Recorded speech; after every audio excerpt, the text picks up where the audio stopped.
안녕하세요. 더블로 뮤직입니다.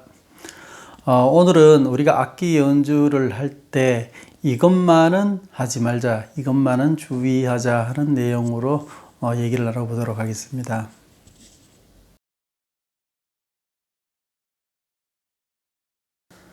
자, 악기 연주 이것만은 하지 말자. 네, 이 영상은 음악을 전공한 분들이나 이미 프로로 활동하시는 분들한테는 별 관계가 없는 영상일 듯 합니다. 그 음악을 처음 시작하는 아마추어 연주자들한테 해당이 될 것 같은데, 아마추어 연주자들은 이 영상을 보시면 아마 도움이 크게 되지 않을까 생각을 합니다. 자, 악기 연주 시에 음량의 문제에 대해서 한번 얘기를 해보겠습니다.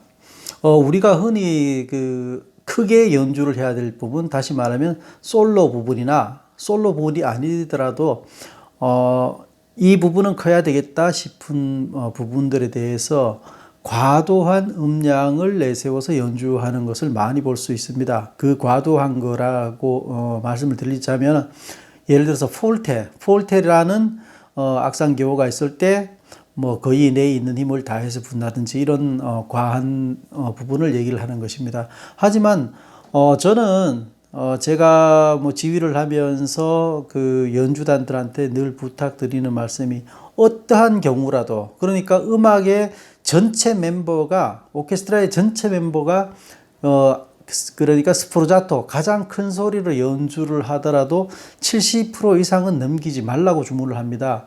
왜 그러냐면은 나머지 30%는 우리가 그것을 받아들이고 우리 귀로 듣고 마음으로 소화해낼 수 있는 그 공간을 30% 정도는 있어야 된다고 생각을 하기 때문입니다. 실제로 그 오케스트라 연주를 들어보더라도 가장 크게 연주하는 부분이 크게 느껴지긴 하지만 그것이 시끄러운 소리로 들리진 않죠. 그리고 70%를 넘어서게 되면은 아마 그때부터는 소리가 깨지기 시작하는 지점이 아닌가 생각을 하게 됩니다. 또 이제 해외의 그 헤비메탈 그룹 같은 것들을 보면은 정말 파워풀한 음악을 하고 있지만 그게 부담스럽게 다가오진 않죠. 하지만 국내 헤비메탈 연주자들의 그 영상이라든지 아니면 그 공연 실황을 보게 되면은 일단은 부담스러운 소리로 다가오는 것을 아주 자주 볼 수 있습니다. 이러한 것들은 그 전체 크기에 대한 그 여백이란 걸 배려를 하지 않은 거죠. 그리고 최소의 음량은 15 내지 20% 정도라고 저는 얘기를 하고 있습니다. 만약 이보다 더 작아진다면 그 비음악적인, 다시 말하면 그 악기에 제 소리를 못 낸다든지 이런 상황이 벌어질 수 있겠죠.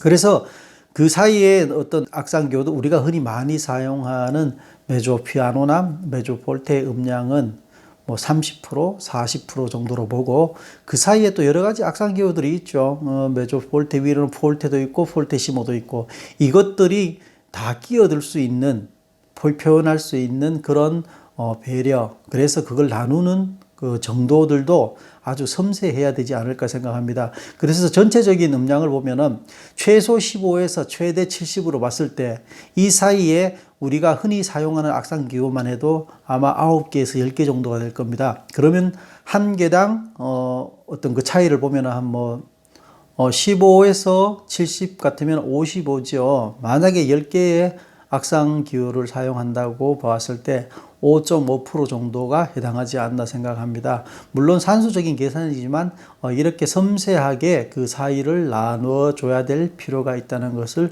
의미합니다. 자, 과다한 음량으로 연주 시에 발생하는 여러 가지 문제들에 대해서 이제 한번 얘기를 해보겠습니다. 여기에서는 세 가지의 예를 가지고 왔는데, 우선 색스폰의 예를 보겠습니다.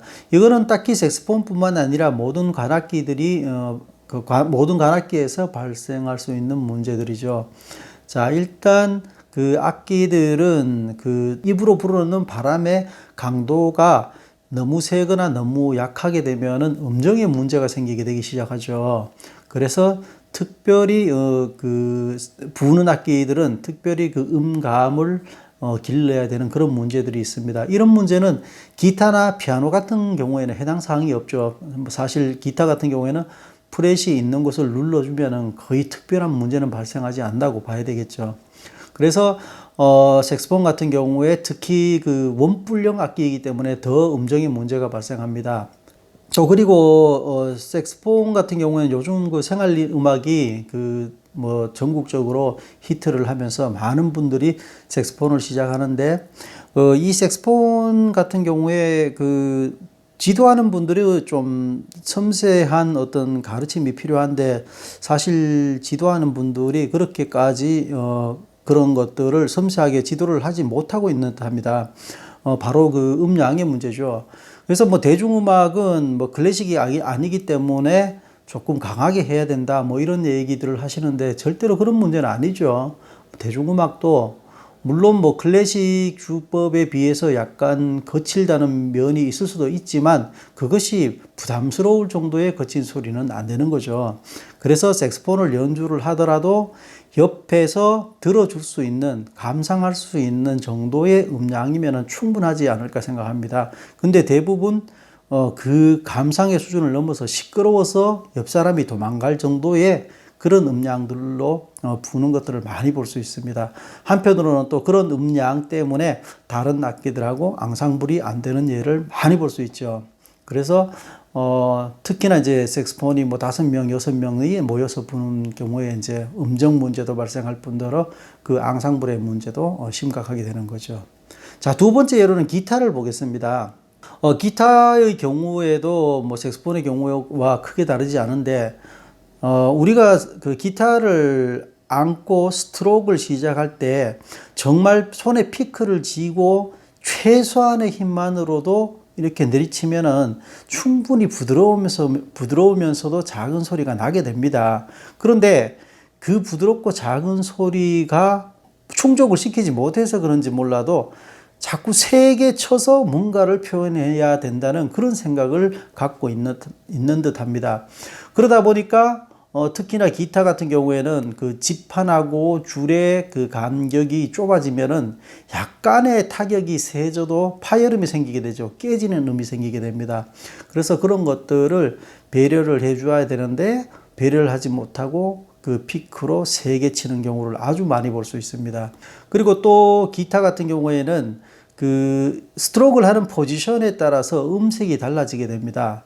그 사운드홀을 중심으로 사운드홀 위에서 스트로크를 하게 되면 충분히 풍부하면서도 부드러운 통기타다운 소리를 얻을 수가 있는데 그렇지 못하고 습관적으로 거기에 대한 생각 없이 브릿지 쪽으로 포인트를 옮겨서 연주하는 것을 많이 볼 수 있습니다. 그럴 경우에는 소리가 음색이 변하면서 음량은 왜소해지게 되죠. 그래서 또 그 왜소한 음량 때문에 거칠게 더 강하게 치는 것을 흔히 볼 수 있습니다. 자, 그래서 그 기타 같은 경우에는 어떤 포지션을 쳤을 때 어떤 음색이 나는지 그리고 그 음량은 어떻게 되는지 그거를 충분히 생각을 해주고 지도하는 사람들도 그렇게 충분히 지도를 해줘야 되지 않을까 생각합니다. 자, 다음에 드럼의 예를 보겠습니다. 드럼은 흔히 이 전공자들은 그렇지 않겠지만 일반인들은 스트레스 해소용 악기다 이렇게 그 인식을 하고 있는 걸 많이 볼 수 있습니다. 그래서 세트에 앉게 되면 일단은 패고 보자는 식의 그 강한 타격 그런 것들을 아주 많이 보게 됩니다. 물론 뭐 취미 밴드에서 그 아마추어 뭐 여러분들끼리 모여서 연주를 한다면은 뭐 그 나름대로 그런 것들이 이제 감춰질 수도 있지만 근데 만약에 어떤 업그레이드 된 그 팀에 가게 되면 당장 큰 문제들이 생기기 시작합니다. 예를 들면은, 드럼 같은 경우에 그 큰 악절과 큰 악절 사이의 브릿지 부분, 이런 부분에서 필인 다음에 대부분 그 크러쉬 심벌을 치게 되죠. 심벌을 칠 때 대고와 동시에 콱 밟으면서 쳐버리면 순간 짧지만 다른 악기들은 사망하게 되죠. 거의 그 심벌 소리에 묻혀서 뭐 2, 3초간은 소리를 못 듣게 됩니다. 그래서 드럼 같은 경우에는 정말 이런 것들이 굉장히 주의를 해야 될 문제죠. 그게 드럼의 특색이라고 생각하는 것은 정말 잘못된 겁니다. 순간적이지만 그 소리가 섞여서 다른 악기들과 섞여서 새로운 음색을 만들어내는 의미이지, 그게 뭐 어떤 그 순간만큼은 심벌 소리가 압도해야 된다, 뭐 이런 문제는 절대 아닌 거죠. 그리고 예를 들어서 해외의 그 마칭 밴드 같은 것들의 예를 한번 보세요. 그러면은 그 연주단이 마칭 밴드 많은 경우는 몇백 명도 있습니다. 거기서 타악기만 해도 몇십 명이 있는데 이 타악기 연주자들 소리가 그렇게 거칠지가 않습니다. 많은 수의 그 인원이 치지만 하나의 어떤 그 음색이 다른 음색으로 만들어져 나오는 그런 예이지, 그 소리가 커져서 파열음이 생기는 그런 건 아니죠. 저 같은 경우에는 드럼 연주자에게 플룻과도 같이 이중주를 할 수 있는 정도로 연주를 하라고 많이 주문을 하고 있습니다. 실제로 그래서 그런 앙상블의 드럼 같은 경우에 특히 그런 앙상블에 주의를 해야 되죠. 자, 오늘은 여러분들과 함께 그 아마추어 연주자들에 있어서 처음 악기를 접할 때 음량의 문제에 대해서 한번 얘기를 해보았습니다. 우리가 하고 있는 이 대중음악은 서양 음악의 한 부류죠. 그래서 서양에서는 그 악기 간의 앙상블을 가장 중요시하고 있습니다. 그래서 이제 우리도 마찬가지로 어차피 서양 음악을 하게 된 그거이기 때문에 상대방에 대한 배려, 특히 같은 연주자에 대한 배려, 그런 것들은 반드시 생각을 해야 됩니다. 그래서 이제 색소폰 같은 경우에도 아니면 드럼 같은 경우에도 바로 옆에 사람들이 감상할 수 있는 그런 음량, 음색, 그런 것들이 필요하다고 생각을 합니다. 자, 다음 시간에 뵙겠습니다.